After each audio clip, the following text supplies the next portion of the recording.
All right, let's get right into it because this is huge. We're talking about what could be one of the biggest discoveries ever.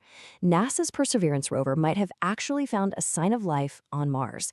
But the real question is, is this it? Is it for real this time? And look, that is not an exaggeration. These little tiny spots that you can barely even see have the entire scientific world just buzzing. If this is what we think it is, a genuine biosignature, it literally changes everything we know. But we've been down this road before, right? We've gotten our hopes up. So the question remains, have we finally found it, or is this just another false alarm? So, our story kicks off in the Jezero crater. Now, this is a really special place. It's an ancient Martian lake bed where the Perseverance rover, we call him Percy, landed back in 2021. This whole crater was once full of water, with rivers flowing in and out. I mean, if you were going to hunt for signs of ancient microbes, this is exactly where you'd go. And Percy's main job, its whole mission, is to look for a biosignature. The best way to think about this is like a fingerprint of life. We're not looking for a fossil of an alien, right?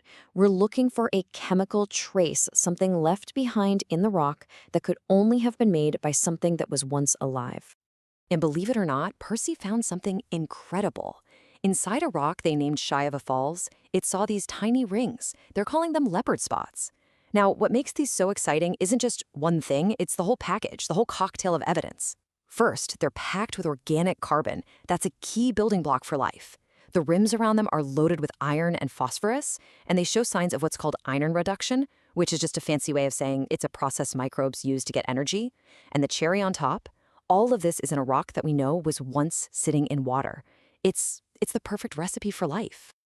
And here's why that's so important. On our own planet, on Earth, when we see this exact chemical signature, it almost always means one thing: microbes.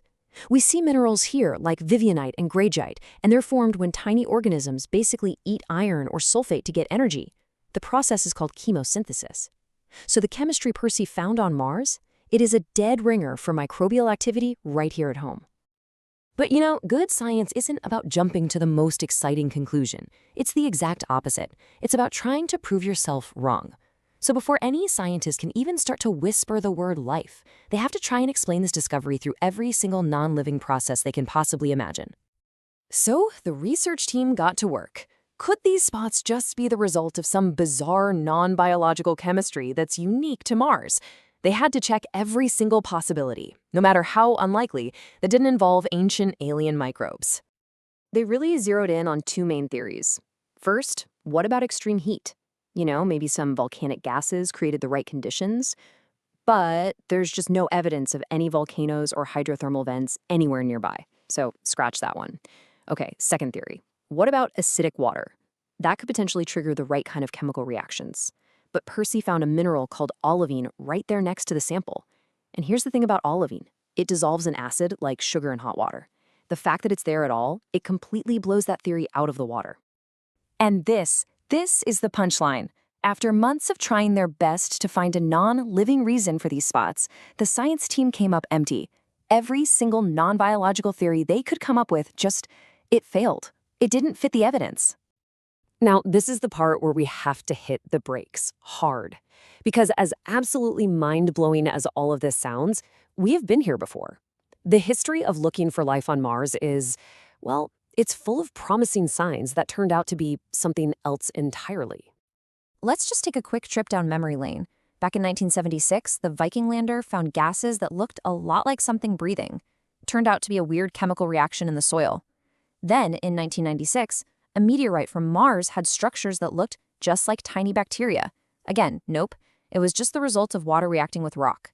So these past disappointments, they explain why NASA is being so careful with this new discovery.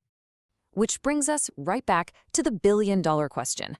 After two major letdowns, could this discovery from Percy in the Jezero crater, could this finally be the one? Is this the real deal? Well, there is only one way to know for sure. Percy's instruments on Mars are amazing, don't get me wrong, but they're limited. To really, truly solve this mystery, we have to get a piece of that rock back here into a lab on Earth. And the plan to do that sounds like it's straight out of a science fiction movie. It's called the Mars Sample Return Mission, and it's this incredibly complex, multi-stage, multi-spacecraft plan. Percy has already done its part. It drilled a core sample, they named it Sapphire Canyon, and sealed it up tight in a tube. The next steps? Well, they involve sending a whole new spacecraft to land, pick it up, launch it into orbit around Mars, and then have a third spacecraft fly by, catch it in orbit, and fly it all the way home. It's an absolutely audacious plan. And it has an equally audacious price tag, an estimated $11 billion. I mean, that just shows you how monumental, how incredibly challenging this whole thing is. And here's the gut punch. Despite this being the top scientific priority for NASA for the last 2 decades, the Mars sample return mission is currently on hold, indefinitely, all because of budget issues. So let that sink in. We have a potential sign of alien life sealed in a tube 150 million miles away, and right now we have no firm plan to go and get it. But okay, let's just dream for a minute. Let's say the funding comes through, the mission happens, and we get that sample back. What exactly would scientists be looking for to prove, once and for all, that it was once alive? Well, the first big test is for something called chirality, which is basically handedness. Amino acids, the building blocks of protein, come in left-handed and right-handed versions, like a pair of gloves. Now, for some reason, life on Earth is super picky. It almost exclusively uses the left-handed kind. If that Martian sample shows a strong preference for either left or right, that is a smoking gun for biology. The second major test looks at carbon isotopes. Life on Earth is also a picky eater when it comes to carbon. It prefers to use the lighter version, carbon-12. So all living things have a very distinct ratio of carbon-12 to its heavier cousin, carbon-13. If the Sapphire Canyon sample shows that same telltale biological ratio, that would be another incredibly powerful piece of evidence.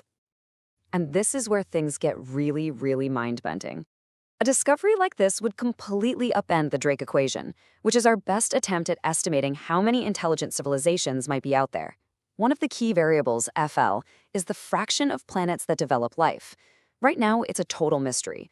But if life arose independently on Mars, that number FL jumps from basically 0 to nearly 1. It would mean life isn't a 1 in a trillion miracle, it's a common, natural outcome. Suddenly, the universe would seem teeming with life. Now, of course, if life just spread between Earth and Mars, what's called panspermia, then the variable doesn't change. But an independent origin, game changer. But you know what? Even if it's not life, this discovery is still unbelievably important. Mars is like a geological time capsule. Unlike Earth, it doesn't have plate tectonics constantly recycling its crust and erasing its ancient history.